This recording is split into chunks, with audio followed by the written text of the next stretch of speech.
Well, it's just gone 10 o'clock. Welcome, everybody, to our workshop on local waters done well. Marlon, David, welcome to Taupō District Council Chamber. We look forward to hearing from you. If I hand over to you initially, if I get you to introduce yourselves, and the floor is yours. So thanks very much. So, kia ora, Deputy Mayor. Marlon Bridge. I see my name is the only one on the presentation, which is a bit ominous, but just a little bit background on myself. I've been in the water industry 20 years and an executive for all those 20 years in various companies. More recently came to this program, which was Local Water Done Well, but previously Three Waters. About 4 years ago, I was the acting chief executive of Watercare at the time. So, got a bit of knowledge on what this is, and I've been helping to improve water infrastructure across the country, and that's been my main mandate. So I'll hand over to David. Yeah, David Hawkins. I'm an advisor at DIA. Prior to joining DIA as a contractor, I spent 20 years at Watercare. Prior to that, I was a 3-term mayor at Taupō District Council, and prior to that, I was an Auckland Regional Councillor, and before I entered politics, I was export manager for SC Johnson, the American multinational. And I'm Dave Foster. I've been a CFO in local government going back to 1989. So I went through the 1989 local government reforms. I went through the Auckland Council reforms, and I've started with the DIA in the last, like Marlon, 4 years. So, yeah. So I suppose there's a bit of experience sitting here, but we're here to help provide support to Taupō District Council on a very important decision they have to make over the next few months around the future delivery of water services. And we've got a little bit of a presentation here, but I'm not sure we're going to step you through it, because I think it's more relevant to have questions and provide answers and just conversation around what water is in New Zealand and where it's at. But just as a starter for 10, I might provide a bit of a landscape on where things are at, and not necessarily using the slides, but I might try and find a slide that is relevant. So obviously, with what we're trying to achieve here, the key part of the next steps of water reform are around regulation and the impact of regulation. We've seen the introduction of the Water Service Authority, or Te Matarawai, over the last few years. Their role is around water quality, environmental compliance, and the biggest impact more recently is with the economic regulator, so Commerce Commission. All the upshot of that is effectively there is no such thing as status quo, and the idea of status quo shouldn't even be discussed as what the future of water service delivery is in New Zealand. A lot of councils are using enhanced status quo, but I like to call it a shift in the way we deliver services to New Zealanders. Economic regulation and the impact of economic regulation needs to be taken seriously, and you don't have to look far to see the impact of it. You just need to look internationally. In Australia, I would always recommend Victoria out of Australia as one of the greatest ways in which economic regulation has worked and been effective for their consumers in that region. But more importantly, the fact that New Zealand has had an unregulated environment has meant that there is a lot of inconsistency in the way that services are delivered across New Zealand. We've had the privilege of going across New Zealand for the last few years and having lots of conversations with councils, and to be fair, they've all delivered services as best they can with the resources they've had, and that's a fair way of putting it from my perspective. And again, I would say that about Taupō. I mean, you've done a great job in what you've done with the resources you've had to deliver effective services to consumers over time. And the impact of regulation means there is now a benchmark, a bottom threshold in which services should be delivered or must be delivered. And with the impact of information disclosure, or ID as they call it, over the next year or two, everyone will be visible and transparent in where they fit across New Zealand. So it'll almost be like a scorecard on performance, which is visible to everyone who uses water services in New Zealand. So, you know, I suppose the objective of that is not to be at the bottom, and you know, that's the purpose of what local water done well is about. So at this point I'll talk about what the government's objectives are, and it's really just two objectives. One is higher levels of professionalism in the industry, and whatever that means. You know, government has a view that, you know, CCOs are a way forward, and you know, I sit here and I have to advocate for that.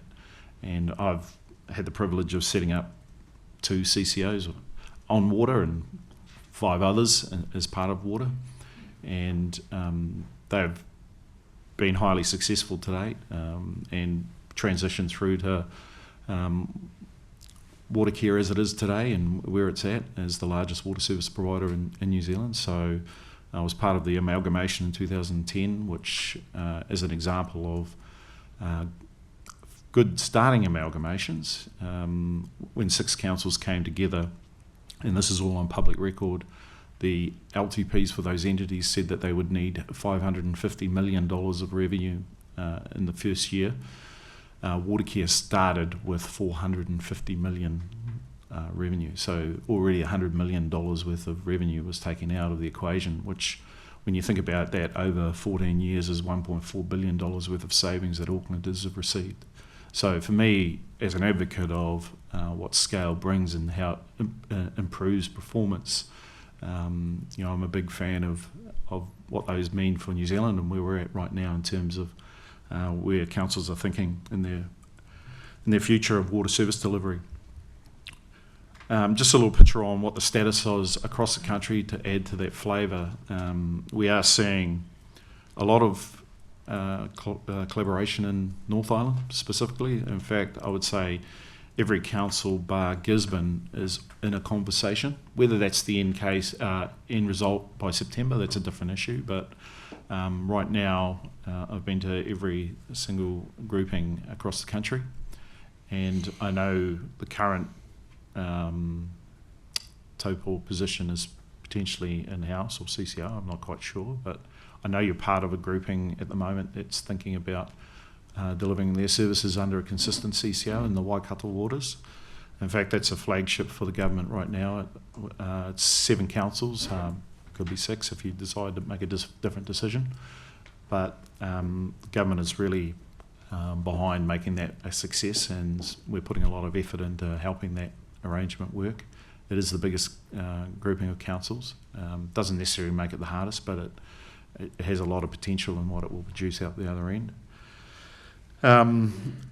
So the South Island's a little bit of a different story. We've got 10 councils who are thinking they will do an individual CCO in most cases, and some of them are viable, some of them are not. I'm not holding any punches back on the viability of some of these entities. So, you know, we're trying to find financial sustainability over time.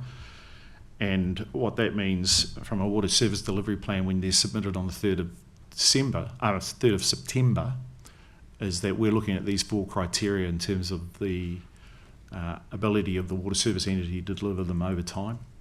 And the legislation says by 2028 these entities must be financially sustainable, have efficient investment sufficiency, have their adequate levels of debt capability, as well as being environmentally compliant. So we've been quite rigorous on what those water service delivery plans look like and how they'll impact and how we'll rate them. In terms of across the country right now, there are probably a third is a split. There are 20 councils that are reasonably okay. There was about another third that needed something to happen to make them better, and there were a third that couldn't do it by themselves. So we've been out there talking to all these councils to make sure that as we get to 3rd September and the submission of water service delivery plans, there's no surprises as to the outcome of that decision and what that means for each region. But we're seeing a lot of challenges in the way that the water service delivery plan has been pulled together, more specifically around the strategic nature of what this document represents. So what do I mean there? The councillors, this is your greatest opportunity to have your say in what the water service delivery entity does over the next 10 years. And I'm certainly encouraging that there's a real strong focus on strategic intent, whether that's to address water losses and water demand, conservation. If that's your focus as a council, then we would expect to see things like metering or some deferred investment on water supply, looking at water losses in your network as an approach with an investment profile that meets your principles that you put in place to try and achieve these good outcomes. So we're certainly invested in that, and we're trying to make sure that that commentary comes through, because what we're seeing at the moment is, from the drafts that have been submitted, just a present day view, not a 10-year view. So we're pushing back a little bit on some of those development plans. The other thing I'd pick up in here is around efficiencies. So a lot of the councils are really lean on what the efficiencies look like. I can tell you as Taupō, you're probably a little high in your OPEX. I don't have many criticisms of the way you've delivered services, you know, and I'm pretty tough on a lot of councils, but I would sit here and say you've done a very good job. I'm not going to hold back on that. But I would sit here and say a couple of things around efficiencies. I think your OPEX is probably high for the level of your assets and the type of infrastructure you're managing. So that's just my view across many councils that I've looked at. But that for me then suggests that over time, as we get into the regulatory impacts of Commerce Commission, they will start questioning the levels of your OPEX and what that means for you as a council, and encourage you to reduce them over time. They will also look at probably your revenue, because I would sit here and say, you know, from my perspective, there are higher charges in Taupō compared to the infrastructure you're managing. So that's just a little bit of feedback from my perspective. So as Commerce Commission, they would look at that seriously and start thinking about what prices look like at a lower level, and the impact and the management of debt as a result of that, to ensure that those consumers that use a particular asset are consistent over the period and life of that asset, so that, for example, current users aren't paying for future users. So in terms of our review of what we're seeing around water service delivery plans, you know, we're also not requiring price harmonisation. That seems to come up a lot, especially when there's groupings being considered, and we're not the ones that are encouraging that. We're trying to let each council find their best position, their best negotiating outcome in terms of any potential joint arrangement and what that means for them. I'm trying to speed through this, and I didn't mean to talk about it, to be honest. I might come back to that unless there's some questions. Sorry, Marlon, just don't want to interrupt. Are you happy to take questions as we go through? I'm absolutely happy to take questions. I think that's a better way to do this. Otherwise, I'll keep talking, and that's not good for anyone. No, that's fine. Hey, just pick up on one comment there around our servicing, or financial servicing of CapEx. Are you suggesting we should lean more to debt rather than income? Or can you talk through that a little bit more? Yeah, look, that's a good question. So for me, what we'd expect to see in a water service delivery plan is the approach that the council's taking. And what do I mean by that? If you sit here and say we have an expectation that we have an equitable share of everyone who uses a particular asset over time as a principle, then I would expect to see debt utilised as a tool to manage that. So that gets back to, you know, for example, a wastewater treatment plant has a shelf life of 50 to 60 years. I would expect everyone to pay their fair share over that life. And that's if that is your policy, right? And I haven't seen any other differences to that, but I've seen the management of it is different, because a lot of people have no debt after 20 years on a wastewater treatment plant that has 50-year life, which says to me the current users have paid for future users to use that service. So that's okay if that's your policy, but don't be inconsistent with it, is what I'm saying. So which for me means, yes, debt is just an outcome of a policy, and you shouldn't be afraid of the use of debt to as a tool for financing and correctly allocating resources over time. I think, if I can, one of the key things in terms of a financial strategy, you've effectively got three levers. You've got capital, revenue, and debt. what we've noticed in the sector is that the debt strategies that councils have is a debt maxima. Right? What we've also noticed is that councils aren't running anywhere close to their debt maxima. One of the shifts that you're going to see is that debt is actually going to be a strategic number, right? That ComCom are going to come back to. So what is your debt strategy? And so what you're likely to see is that the FFO, which is free funds from operation, is going to become a key metric. And they're going to be looking effectively for you to have a strategy that has debt at a strategic level, not at 50%, but our strategy is that it can't go past 150. Right? We see that a lot in a lot of councils. So to actually have a strategy for debt and to be effectively using debt within that strategy and keeping it within those parameters. Right? So that is going to be far more of a driver. One of the issues we ran into in terms of the 24 LTPs, of course, is that councils were hitting their debt limits. Right? So the only way they can increase their debt limits is to increase their revenue. So it's effectively a trade-off within that loop. What I might just address is the first question here is around in-house delivery. We get that a lot asked of us as we go around the country, and what I say to that is, with the legislation and the impact on ring fencing, and beyond no illusions, the legislation is driven towards CCO, that it is encouraging councils to take a view that CCOs are a better way to manage water service delivery.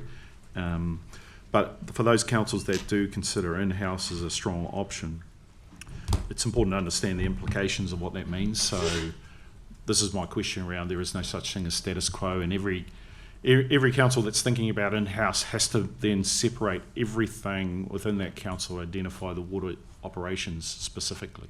So what do I mean there? If you can continue to provide finance services, payroll, IT, HR, but there must be a strong arm's length agreement between those functions within the council to ensure that there is complete isolation in what the water services operations are. And that's purely around transparencies for the Commerce Commission to come in and then identify whether services are being delivered efficiently. So in order to set up all those things, you've got to separate the balance sheet, you've got to, in fact, have separate debtors and creditors ledgers, all the things that are really important as if this thing is completely separated and identifiable within the organisation. So what I'm saying is, when you're going that far, you're literally one agreement away from the establishment of a CCO. And beyond no illusions, this is what the government's trying to encourage. So, I want to be really clear that there is a lot of effort even in continuing with an in-house operation, a lot of cost that you probably won't see as a result of it being established in the background. It would be absorbed in other functions and the way it's set up. But there is still a cost associated with making that happen.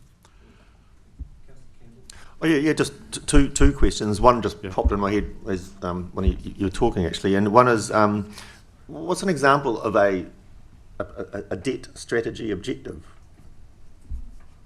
as opposed to we won't go above the maximum. You want to give a couple? Yeah, look, I think the issue is if you've got a maximum and you're running close to it, then you've actually got a strategy. But if you've got a maximum and you're nowhere near it, and we see this a lot, right? You've got 150, but your strategy is maximum 150. You're actually sitting at 50. So really, in regards to a strategy, is to sit back and say our strategy is that debt's going to run between 100 and 110, or 90 and 110, right? And that effectively says, well, we're always going to have debt. We're going to manage our capital program and our future pricing around that buffer in around debt. What you're likely to see and you'll see a similar thing almost certainly coming into water. So they're talking about an FFO ratio, but then you're going to have buffers. So you've got a 5 times multiplier effectively is where the FFOs are sitting. Right, so 5 times debt is 5 times revenue is effectively the maximum debt. So you're going to have a buffer for what happens if there's an emergency. But then you're going to have an element where you're looking forward into your capital work and you're going to say, well, we're going to sit between 380 and 420. Right, and that's effectively how we're going to manage it. So you're going to use debt to effectively take out the spikes that are occurring in the capital work program. Right, so that's when you're going to go up to the 420 2020 when it's tapering back down. You'll then taper it back down so that you've got the buffer to go back up when your next big spike comes.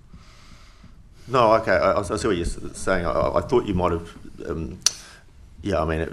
to some extent I could imagine that would be an encouragement to spend, I suppose, when you might need to, just having numbers as opposed to other sorts of objectives. But my other question actually, which you mentioned Victoria as a model, and I'm aware that I don't know if that's related to they have a rates cap regime over there, and I've heard some disparaging anecdotal comments about that rates cap scheme and how it affects councils and ability to do things, and I just was interested that you held that up as a model. Yeah, that's a really good point.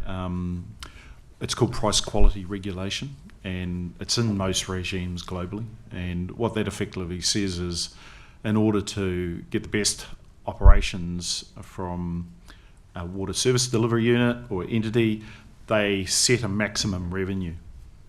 And they say a minimum environmental compliance, and in between you're trying to make that work. And that's usually how the regimes work. I'm trying to make sure that in New Zealand, the Water Service Authority and the economic regulator are more aligned in the objectives, and they don't just leave the water service entities to try and figure out how to make that outcome possible. So does that make sense? So when you're saying there's a cap, yeah, there's a revenue cap that they are usually given to say you shouldn't be charging more than that. And it's actually relevant to Taupō District Council, because I would sit here and say, of the entities, council entities I've looked at across the country, I would say that you're at the higher end of what the revenue capture is from consumers at the moment. So there might be some pressure on you in the coming years to try and reduce that revenue. And that'd be an instance of price quality regulation. Well, there's an incentive to be more efficient. That's exactly what it how is. I see things. That's how they. So they have very few levers, but they use that as a mechanism to make it happen. Right, that's good. But just on your debt strategy piece, I also see it as my question around the equal allocation of costs to users over time. That would be for me a debt management strategy out the other end, which says, hey, and more practically, you might say growth should fund growth. That might be which means growth should be funded by debt in the first instance, to then be picked up over time by those that come on board. Yep, that's good. Councillor Lennon. There we go. I've got 5 questions. Do you want them all at once, or do you want them one at a time? Excellent. Okay. First one is, could you just really briefly, we've got some members of the public, why have we got to this stage in New Zealand? Why are we looking at water like this? Yeah, you can start.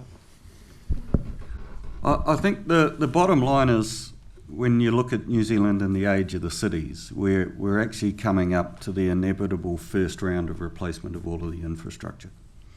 Right? So you look at different places. Most of the infrastructure went in from the 1930s through to the 1970s. It lasts for about 80 years. We're coming through to that first wave of restructure, of having to do it all. Everybody's looking at how much there is that needs to be done. It was a big issue that the councils have raised. Right? We're looking at water going forward. We're looking at all of these price rises that have to come in. Something needs to be done. So guess what? Something was done. So that's really one of the key reasons. Yeah, and the way I look at it, consistency has been a problem across the country, right? And you shouldn't have to read an annual report of a council to understand whether you can drink the water. And also in some of the challenges we've had, and some of the challenges that are coming. So currently, bacteria protozoa is an issue around New Zealand. A lot of councils don't have full compliance. And what that means is sometimes the water's not safe to drink. And having a regulated environment, whether it's Te Mataroa or ComCom, ensures consistency across the country in the way we're setting up. So the future is different to today. And that's why I get back to councils have done a great job with the resources they've had to get to where we are. But the inconsistency now is becoming a challenge across the country that needs to be addressed. So just to clarify on that if we don't make the right decisions here, or decisions that are approved, then there'll be regulations and this will be imposed on us. Yes, I think that's a simple way of putting it. Okay. I don't want to sugarcoat it. My next question is just around ComCom. So I'm just interested in when we're combining across councils, are we then becoming anti-competitive? If you look at it from the outside looking in, are we actually creating monopolies within monopolies, and is that actually at the risk of the ratepayer? Yeah, look, I think that's why the regulation piece is very important.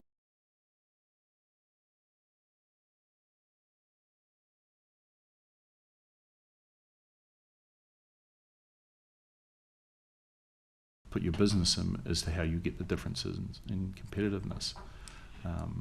Just something I'm interested in is just with the encouragement that I was hearing there of debt. I just think that there's something that we always need to consider that I'd just like to highlight is that we need to match our debt strategy and appetite with the people in our community, because that's who we're here to represent. Yeah. And I don't know of many people in our community that would want to be that indebted. I do understand what you're saying. And I guess part of the challenge is talking around current user and future users. You know, some of this infrastructure's been around since the 1950s and was paid by those people, and I'm happily enjoying it now. And just when you brought up the Australian example, and Councillor Campbell mentioned the rates cap, has that rates cap then led to an unintended consequence of debt funding things because there is a rate cap in place? So then we're indebting our future generations. That's why it's a whole picture you look at when you're doing economic regulation. You don't just pull one lever at the expense of others. So efficiency is a real key in between to make that equation work between what revenue you receive, what debt you allocate, for what reason, and what costs you then incur inside the business. So the overall picture is maintained by the regulator, the economic regulator, and the consistency is applied by looking at the whole across the country, but also looking internationally to other experiences as to what they would expect of a similar regime in New Zealand. So yes, it can get out of control, but the regulator's job is to make sure that consumers are aware of what they're paying and how they're paying that in relation to others. Also, if we come back to the point you made about getting too indebted, and it's a very good point, but if we come back to the financial strategy effectively being your levers are capital, rates and debt. Now, we're getting to a point with waters where you haven't really got that much sway in terms of the capital you're going to do, right? It's becoming essential. The issues of delaying it longer aren't really there. So therefore, you've got a choice. If you're not going to raise it and increase your debt, then you're going to fund it through rates.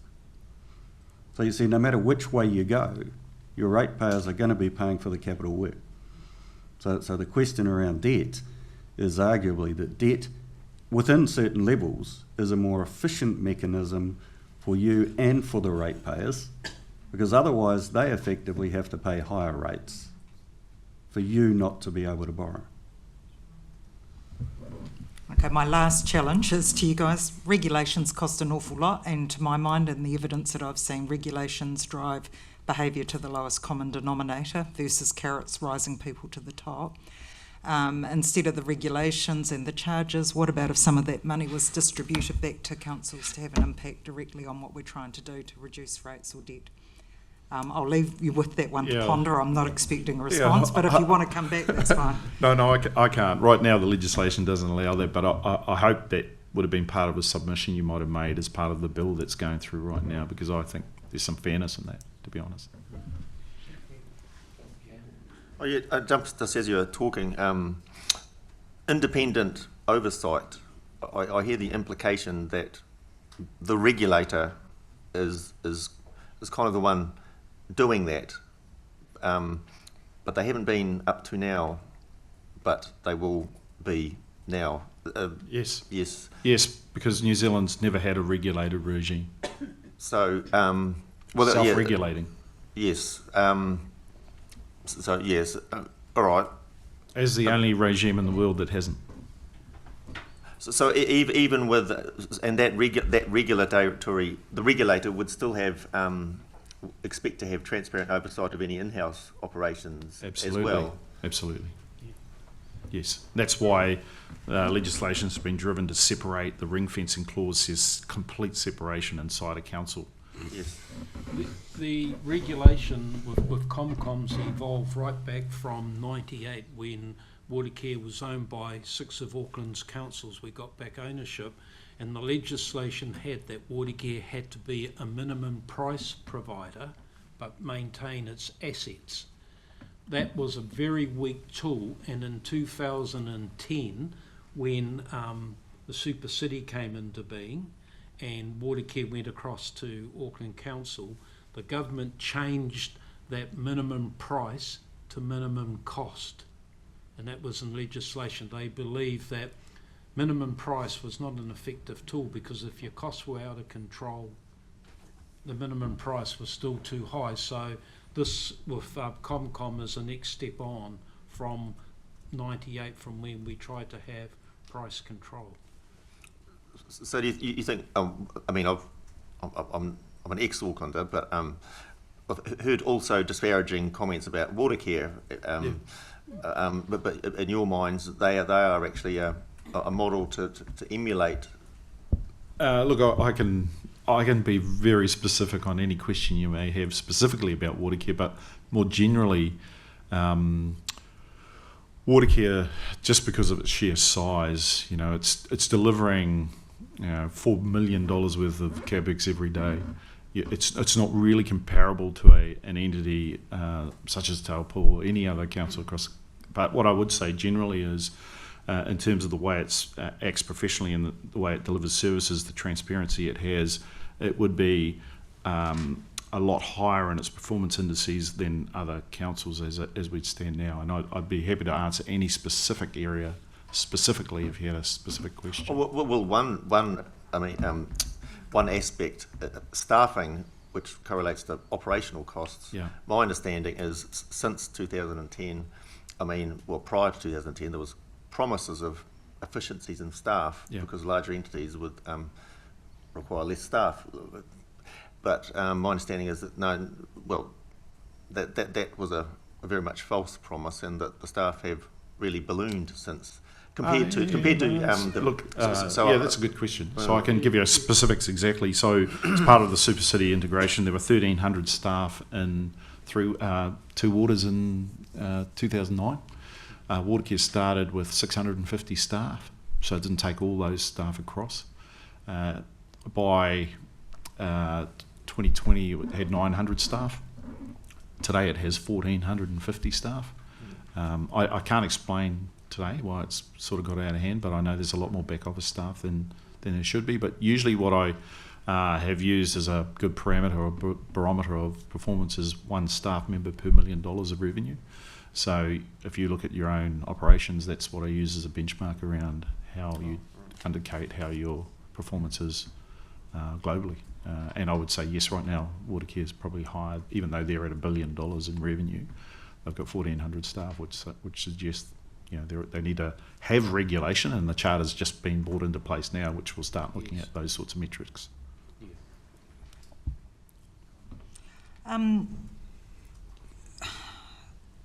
How much risk do we consider by amalgamation? So we're looking at it. I'm just looking at the Birmingham example where a fairly basic council service has been halted, which is rubbish collection.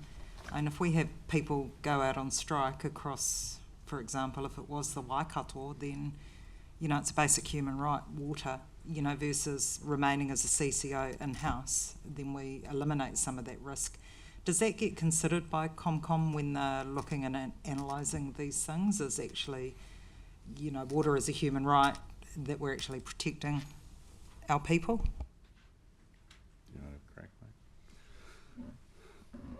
I think in the mix of it, Comcom aren't really going to get into the question of whether you're a CCO or not. Whatever you are, you're going to be regulated. Your question of risk in terms of going into a CCO is a very, very good question. I guess the main thing I'd say about risk is the danger in risk is that people focus on a particular risk. Right? In the mix of this, there's a lot of risks. When we look, for instance, we mentioned before about capital spend and this wave of capital spend that's coming, the 2021 LTPs took a step up, significant step up in terms of capital spend into 3 waters. Actually 2 waters. Right? Stormwater's still sitting quite a long way behind. Water and sewage bumping up. That 21 LTP was a step up. 2018 was a step up. So what we've seen in analysing the LTPs is that the capital spend for water has been rising significantly, well above everything else, well above inflation. Right? So the current stuff, when we look at it, 2 to 3 times the current level of capital work is what's being forecast across the country. Right? Now, when you look at what the ongoing effect of that is going to be, you've got to really ask the question, is there enough capacity in New Zealand to scale up to that? Because actually an awful lot of it's embedded in the front 2, 3 years, 5 years of the LTPs. Right? So the question, the last time we saw a lift in capital spend like that was in the shovel-ready, when shovel-ready came through post-COVID. Now, you'll all be aware, because you've just addressed in your 21 LTP what the consequence of that was. Right? You budgeted for 11% inflation, and inflation was running at 21. Right? And what we saw in waters actually was that the 10-year projection for waters moved from effectively being 30% inflation over the 10 years to being 50% inflation over the 10 years. And that's what happens when a given level of resource starts competing for more work. It'll take them a while to scale up. And I don't know whether you were affected, but I was down in Invercargill as CFO and also looking after the building consenting team. For 2 years, we couldn't get a building consent person for love nor money. Right? It didn't matter how much we were prepared to pay, they just weren't there. And they weren't there because the building sector was booming. And they offered our people more money to go and work for them, which actually created a big shortfall.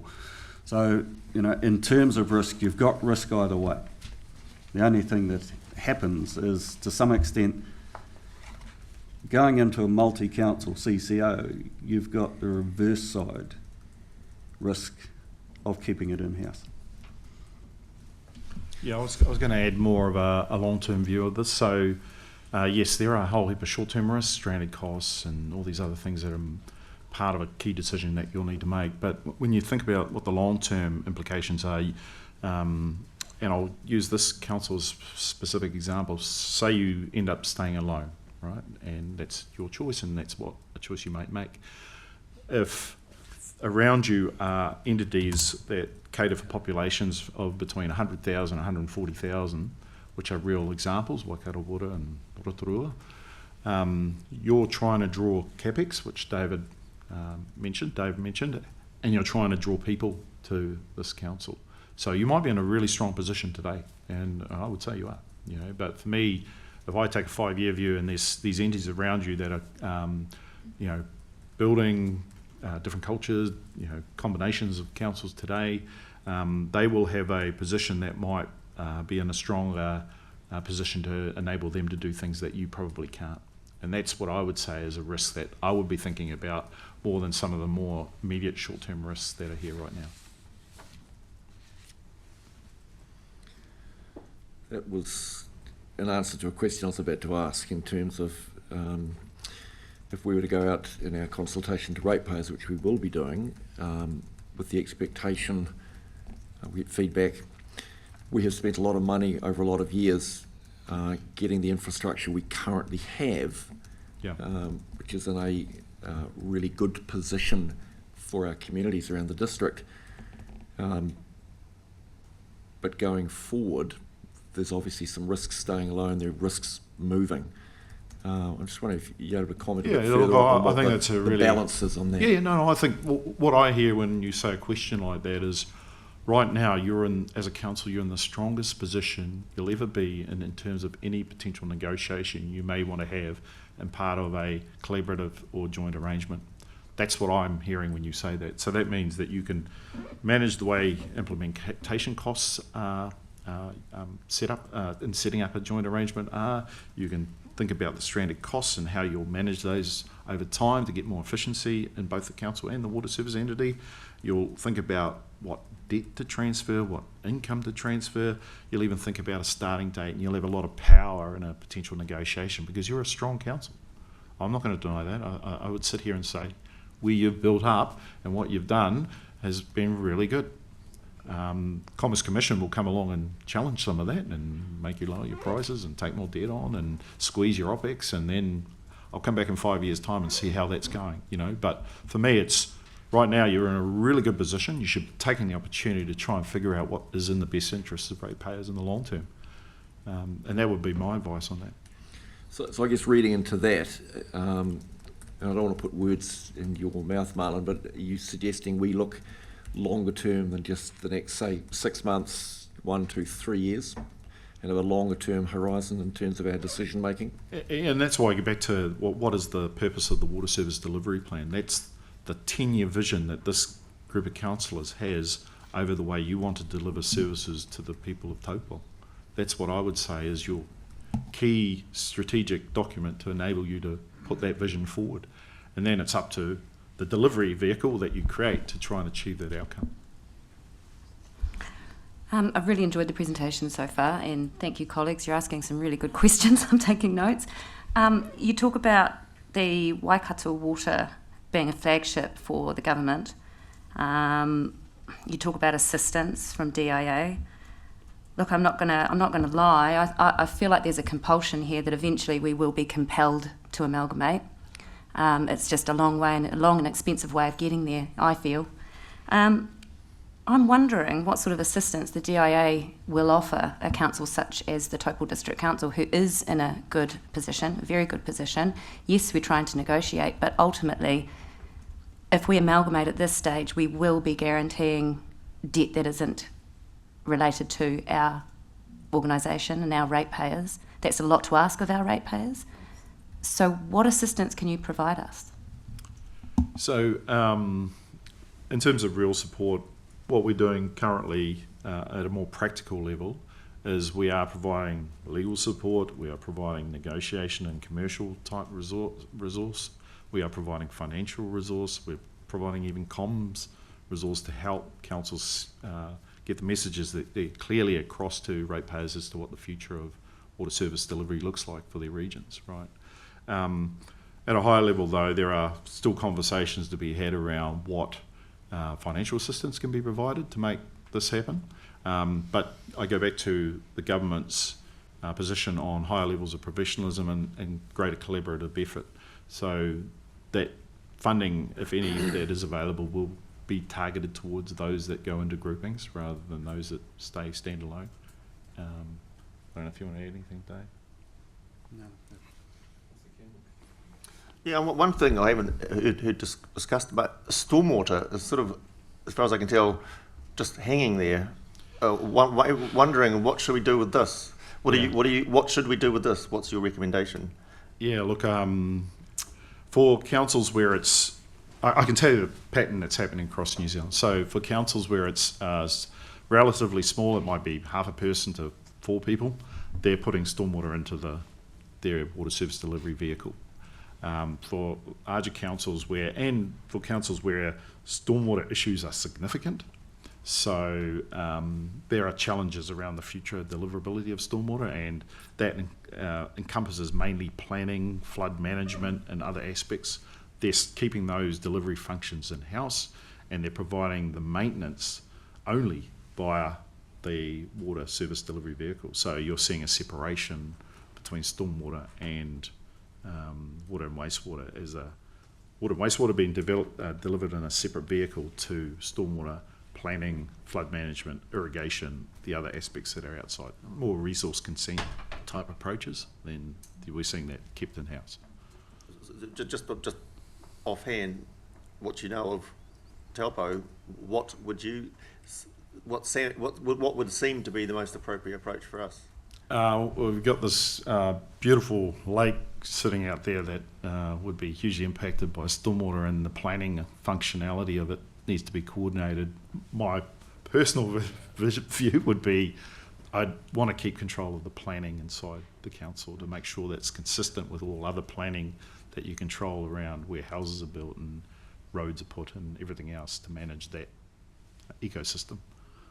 But the delivery of the function itself, I would outsource to the water service delivery vehicle. A key difficulty with stormwater, as opposed to water and sewage, is stormwater is effectively a public good. Right? It falls from the sky, right? And it flows where it will. So, to quite an extent, the issue CCO runs into in terms of delivering the whole service is actually around being able to secure the revenue, because it effectively requires the ability to tax, as opposed to sitting back saying, well, you're connected, you'll pay. See, whereas with water and sewage, somebody can say, well, we don't want to be connected, so we're not going to pay. They may run into an issue around resource consents and what's going to happen in regards to their property, but it is an element of you connect, you pay. Stormwater effectively requires the ability to tax. So as organisations run into that problem, they end up moving the delivery across, as Marlon says, into the CCO. That's what Manukau did when Manukau Water was set up in 2006. Auckland, as I understand it, did a similar thing whenever they had Metro Water. So most of the organisations that do it, and it's because the commonality of skill set from the staff, but they do it on behalf of the council under contract, as opposed to being the ones who set the revenue, the service standards and so on.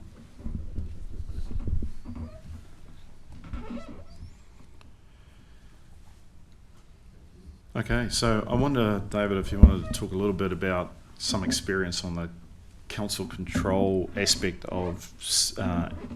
okay, sure. Yeah, sorry, I didn't realise we're moving on. My concern about all of this is that under Three Waters, we spent an awful lot of time, money and resources getting to a point, and then there was a change of government and we're starting all over again, and the cost is exponential, and on it goes. What sort of guarantees can we expect of government that they're not going to go and do this again at the next election, and so it goes? Because this is really costing a lot of money, and it's just wasted money, and in my opinion anyway. Yeah, look, I can't provide you any assurances, but what I can say is that over the past 4 years of being involved in this program, the fundamentals of both approaches were the same, and they're actually the same for every council and every New Zealander, which is we all want to receive good quality water, and we all want to do our best to protect the environment as much as we can at the right price. So fundamentally, under both regimes, whether you think local water done well or Three Waters reform, the principles are the same. And I don't think we'll see any change, but this is just a personal opinion, as we shift back, potentially there could be a shift in government. I think the underlying factor on the delivery of water services in New Zealand is the thing we need to focus on and will be delivered, and I think both parties will agree it's, what we're doing now probably won't adjust from where it needs to be. But there is an inclination, and let me be clear, there is an inclination that with these changes, both parties agree that we don't want it to be a one-off change. This has to evolve over time. If I look at international regimes, and I can pick any country of a size similar to New Zealand in the Western world, whether it's Ireland, Scotland, Wales, they all have one water company for 5 million people, right? So I'm not going to sit here and try and tell you a different story, but there is a pathway each of them took to get to that over many decades. And for me, as an advocate of water and a strong believer in what it can do when it's done well, I'm not saying that's inevitable, but I'm saying that's the likely pathway that New Zealand will take. Just as a follow-up, if that's okay, then I guess the other concern I've got is that you've just said that a third of councils have no choice. They really need to amalgamate. That's an awful lot. And then in the middle, you've got a group that still need change. It seems to me that there's an inevitability about it. Why hasn't the government just cut to the chase? Because it feels like we're spending a lot of time and money consulting on something that's somewhat predetermined. Look, I would say that's what the previous government tried to do, and it didn't work. So, the approach, I believe the approach we're taking now is about local empowerment, ensuring that you get what you need, and then considering the option for partners to deliver that as an option. So for me, it's the local water done well is really important to ensure that we capture the nuances of each council as they think about the future of water service delivery.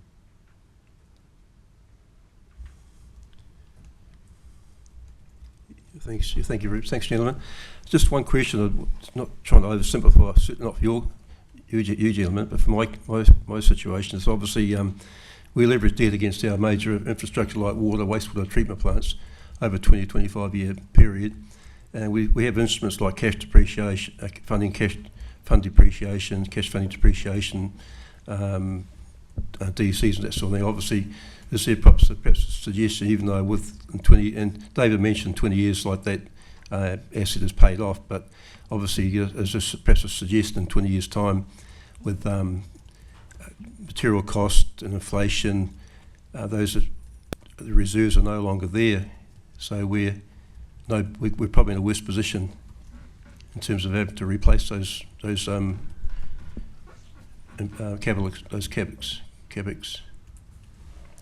Yeah, projects. I think what we're seeing, and it's a very good point, what we're actually seeing when you think about it now, coming back to that element, and one of the things I did before I come here yesterday, talking to your staff, you've got an estimated remaining life on your sewage system of 28 years.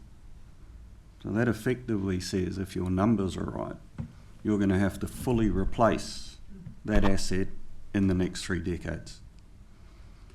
The replacement cost is going to be effectively double what your current book value is. So if you're only going to fund depreciation, you're going to get half the money you need for the replacement of the asset. Right? So depreciation and funding depreciation is a great idea. It's an accounting concept, but the problem with it is it's not really dealing with where we're at strategically now, which is actually depreciation is just not enough. Right? If you're only funding depreciation and you've got to spend twice the amount of depreciation to renew your assets, you haven't got enough in reserves to be able to do that. And that's fundamentally the problem we're all trying to address. Right? So to address that, and we've all been comfortable, and to be quite honest, funding depreciation across the board has worked well for us since it was introduced effectively in 1996. Right?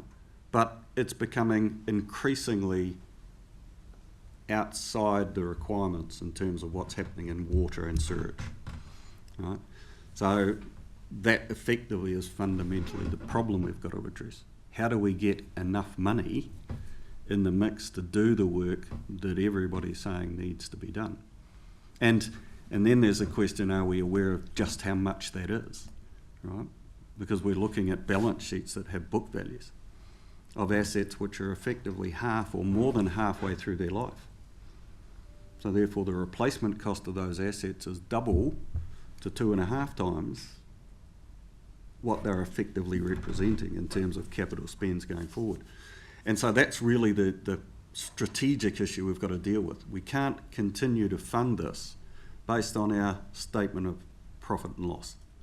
Right? We've got to move to funding effectively the balance sheet capacity we have to do the work we need to do. Yeah, I would say there are also systemic problems in providing certainty to consumers around the use of debt. So, I talked about the assets being 50 years, 100 years for pipes, but councils are typically borrowing 7 years and keep rolling every 7 years. So you've got this mismatch between that providing that level of certainty to users over time. So what a utility can do is start thinking about long-term infrastructure bonds and the way they utilise them to get greater certainty to consumers over prices over time. So for me, that's one of the options that is available to a utility that's not necessarily available to councils right now. And Marlon says 7, but actually the average tenure of LGFA debt's 3. Effectively, the average rollover time for debt in LGFA is 3 years. Makes it hard to manage a utility.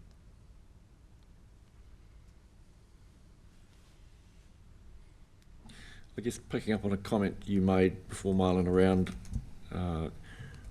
Western countries of a similar size and population to New Zealand have one entity, and given this is a national issue and the availability of clean drinking water is a basic human right, it seems somewhat ironic that it's been pushed back to local authorities and is not being dealt with at a national level and being taken seriously, because I'm aware there are a number of smaller councils around the country, one in the middle of the South Island that has very small rating base, massive tourist population. Most of the water consumed is not by locals, but the locals are paying for it.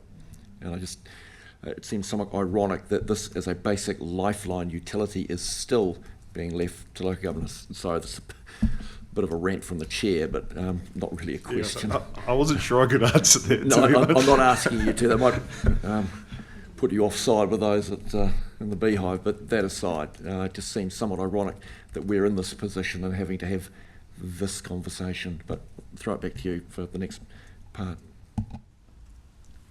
I thought we'd just talk about the if there is discussion around amalgamation or joining, working collectively with other councils in whatever shape, form, whether it's shared service or full asset owning CCOs, that David could share some of his experience prior to 2010.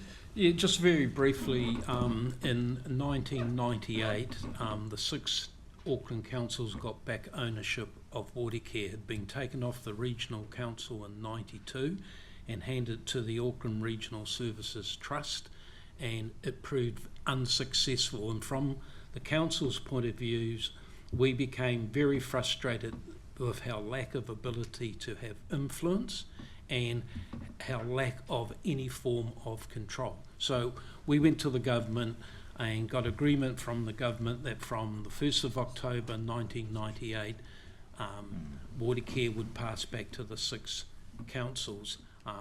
And what I've got up there is just very briefly, because it's quite a large topic, is the governance framework we put in place to ensure that all 6 councils' voices were heard, that all 6 councils, no matter what their size was, my council only had 3.7% of the shares compared to Auckland Council that had 44. We put in place a process where we all had influence, and it worked very well. So the first thing we did was we had a comprehensive shareholders agreement. Now, in those days, that agreement had to be approved by the Minister of Local Government, and it covered how we would operate, what processes we would use for approving the statement of corporate intent, approving the funding and plan and the AMP. So it was a very comprehensive document. And part of that, the way that we decided to carry out our obligations as owners, was to set up a shareholders representative group.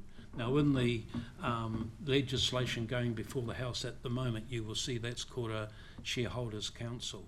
And we, detailed the rules that we would use to operate that. 2 key ones were that on key issues such as approving the statement of corporate intent, there had to be a 75% vote of the shareholding. We also had on that each council could have 2 representatives. Now, one of them had to be a councillor, the other one didn't have to be, but in the whole time, council sent 2 councillors.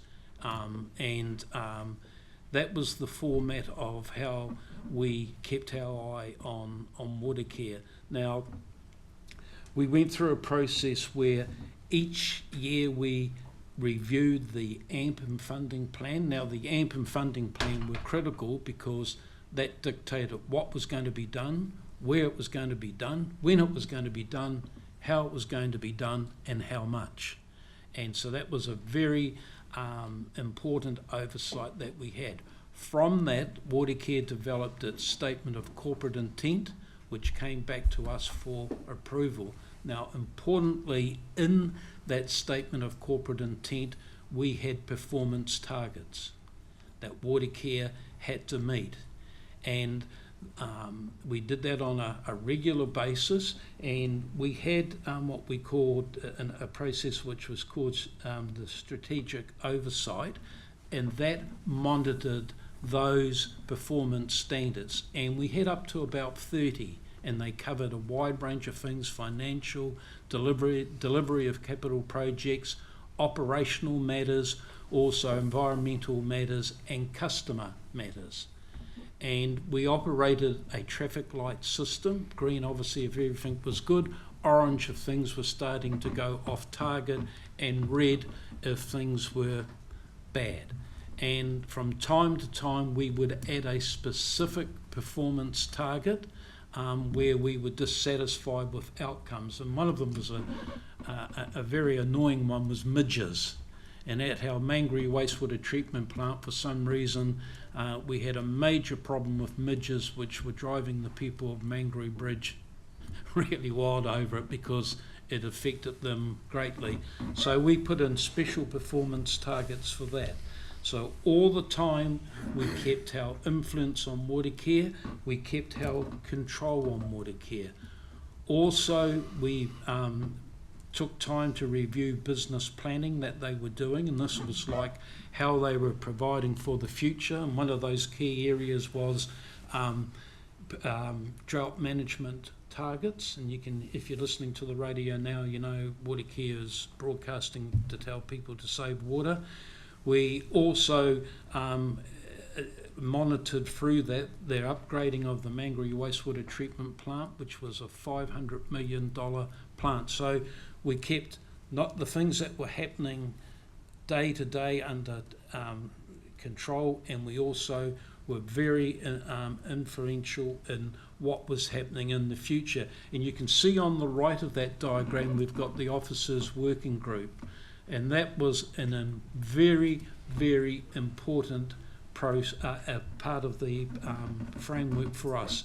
Each council had officers on that, and they acted as our advisors, because as an elected person, I wasn't an expert on water and wastewater issues. I had a political oversight, but we used those officers as our advisors to make sure we were getting the right information. They liaised with Water Care on a day-to-day basis where necessary. Also, very important part of it was board appointments, and we had a very detailed process for what skills we wanted, the process for appointing those directors and monitoring their performance. We also, Water Care had to report to us every quarter, and they would come to us and present in detail, and for those quarterly presentations we would give Water Care a month's notice, and we would detail what we wanted Water Care to come and talk to us about, because there were, as I said before, big projects: Mangere wastewater plant upgrade, the Henua number 2 water main, which was coming through from the Henuas through to Auckland. That was a $250 million project. So they came and discussed those sorts of things with us. Each council who had a specific request had the opportunity in that presentation to have those questions answered. And we also opened that not just to the representatives on the shareholders group, but all councillors could come to that. The last one was the annual report, where Water Care would come and report on a yearly basis against their statement of corporate intent. Now, in terms of, because we're running short of time, I would, if you ask me what did I score that framework, I would give it 8 out of 10. And since that time, it has evolved greatly to what you see today in what the government is proposing. We didn't have a statement of expectation. So when we got involved, we came in, as I said before, reviewing the AMP and funding plan. That put us a step back. So in 2010, when the Super City came into being, I was part of the government team that brought all the water companies together. One of the things that I personally got in was the Mayor's letter of expectation, where he went and detailed exactly what Auckland Council required from Water Care.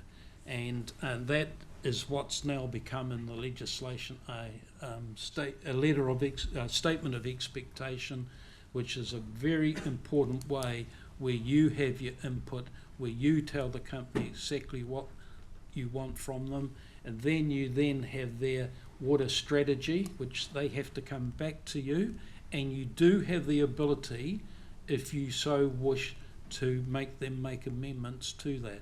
So this has evolved over that period of time, and overall, as I said to you, I would have given that 8 out of 10. It made sure we had control, it made sure we had influence, but it also enabled us to have a good relationship with Watercare because we're on the same side. You know, I was on the Papakura as one of their representatives on the shareholders representative group. When I went to Watercare, I was the person who liaised with that shareholders representative group, and I find that a very, very good model. You build up very good relationships and you're able to achieve a lot. So very, very briefly, that's the method that we use to ensure that we had influence and control, and I can tell you it was 1,000,000 times better than when Watercare was owned by the Auckland Regional Services Trust. Yeah, just bouncing off what you've been saying about Watercare actually, and I mean the common objective as far as whatever the model is accountability and transparency to the consumer. I mean, I suppose the fear, or my fear, I'm sure I'm not the only one, the fear of either going from state, I mean, and that's not perfect in the status quo. That's far from perfect in the status quo. But the fear is that, well, going from a CCO, let alone a large entity CCO, is that would be strained. And it's maybe I've got this wrong, but I've gleaned that, for example, the governance panels on a CCO or the large entity CCO, you say, I think, as an elected member, you were part of that, or elected members were. The shareholders group. Yes, yeah, but I've gleaned, and perhaps I've got this wrong, but I've gleaned that could be held as somehow, I don't know how, that could be held as a conflict of interest, having elected members from just councils on the governance board of these CCOs. No, it's the governance framework. The governance board is the board that you choose. So you appoint board members who are responsible back to the shareholders representative group. So you're not sitting on the board. Yeah, so the CCO legislation at the moment does say, and it's under consideration, that it will have independent boards because government's objective, higher professionalism, specifically with knowledge in the sector. That doesn't prevent shareholder councils, officer working groups, all those things that could interplay with a structure that might be more effective in its governance mechanism.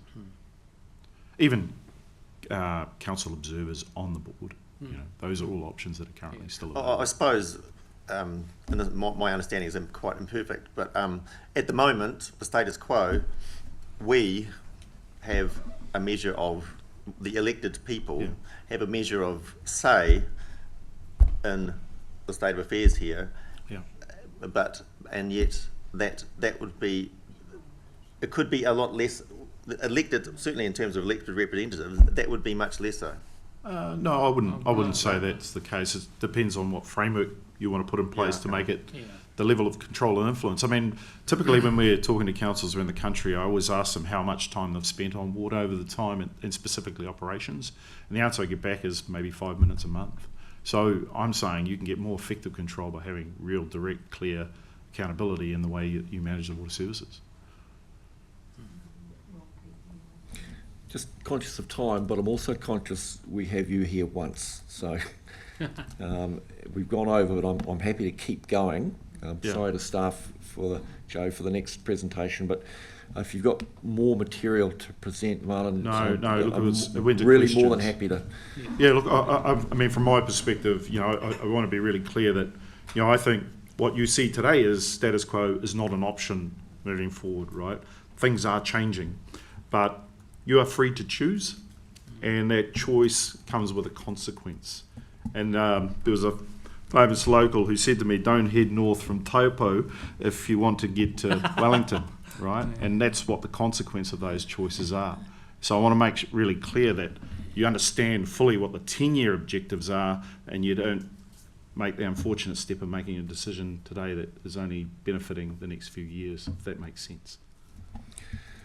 So I guess at the moment, leveraging off what Councillor Campbell has just said, we make the decisions entirely, Yes. but that is not necessarily the position we're going to be in looking forward, irrespective of what model comes out. At the moment we have choice, but our choices may become limited as time rolls on.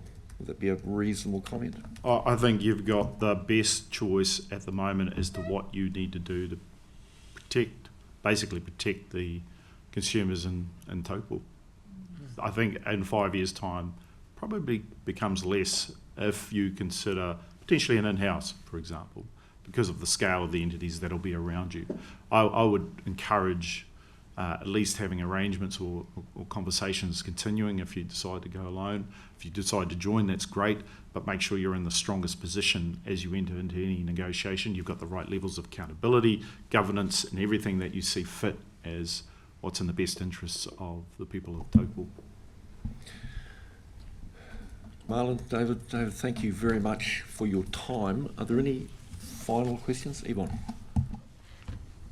I just feel we are limited in choice. The options out there that we're having to discuss later today and next week are very limited, and it would be great for a strong council like ourselves to liaise with another strong council in a similar area with the similar benefits, so we can be very strong together.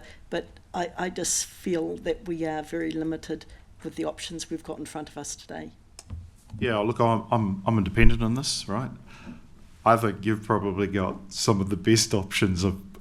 There are a lot of councils that have no option, to be honest, and you've got some very strong choices.